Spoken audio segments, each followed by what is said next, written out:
அனைவருக்கும் வணக்கம்.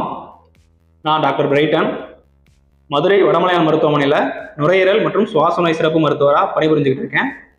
ஆண்டுதோறும் மே மாதம் முதல் செவ்வாய்க்கிழமை உலக ஆஸ்துமா தினமாக கடைபிடிக்கிறாங்க. இந்த வருடம் மே மாதம் 7ஆம் தேதி உலக ஆஸ்துமா தினமாக கடைபிடிக்கப்படுது. இந்த வருடம் வேர்ல்டு ஆஸ்துமா டேக்கான தீம் என்னன்னா, ஆஸ்துமா எஜுகேஷன் எம்பவர்ஸ், அதாவது ஆஸ்துமா பற்றிய கல்வி மற்றும் விழிப்புணர்வு. அதோட ஒரு பகுதி தான் இந்த வீடியோ.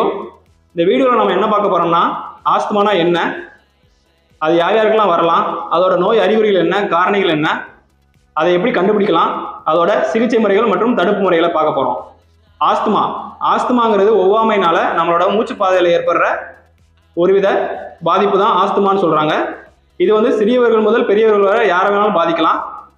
பெரும்பாலானோருக்கு அவங்களோட ஏர்லி பார்ட் ஆஃப் லைஃப்லேயே சிம்டம்ஸ் ஸ்டார்ட் ஆயிரும். ஒரு சில பேருக்கு அவங்களோட லேட்டர் பார்ட் ஆஃப் லைஃப்ல